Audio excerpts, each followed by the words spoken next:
السلام علیکم ویورز، امید کرتی ہوں آپ سب ٹھیک ہوں گے۔ شروع کرتی ہوں اللہ پاک کے نام سے جو نہایت رحم کرنے والا ہے۔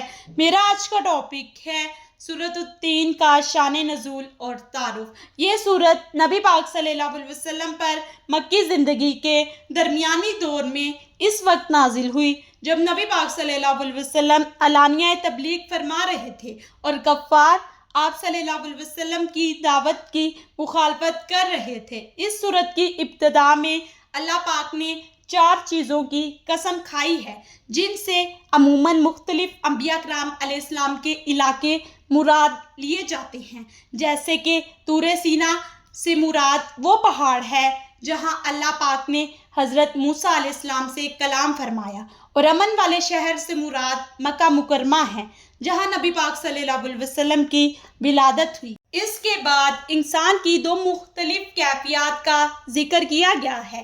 پہلی کیفیت یہ کہ اللہ پاک نے انسان کو بہترین صورت میں پیدا فرمایا ہے، جس کی نمایاں اور اعلیٰ ترین مثال انبیاء کرام علیہ السلام ہیں۔ دوسری کیفیت یہ کہ لوگ اللہ پاک کی نافرمانی کر کے پستیوں میں گر پڑتے ہیں، البتہ ایمان لانے کے بعد نیک اعمال کرنے والے لوگ ہی نہ صرف یہ کہ اس پستی میں گرنے سے بچتے ہیں بلکہ اللہ پاک کے ہاں بہترین اجر و ثواب کے حقدار ٹھہرتے ہیں۔ سورت کے آخر میں 2 بڑی حقیقتوں کا بیان ہے، یعنی آخرت پر سچے دل سے یقین رکھنا اور اللہ پاک ہی کو حقیقی حاکم ماننا۔ سورۃ التین میں ہے قسم ہے انجیر کی اور زیتون کی اور طور سینا کی اور اس امن والے شہر مکہ کی، یقیناً ہم نے انسان کو بہترین صورت میں پیدا فرمایا،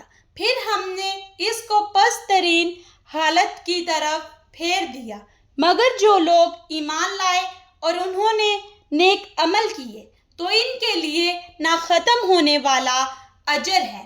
پس اس حقیقت کے بعد روز جزا کو جھٹلانے پر تمہیں کون سی چیز آمادہ کرتی ہے؟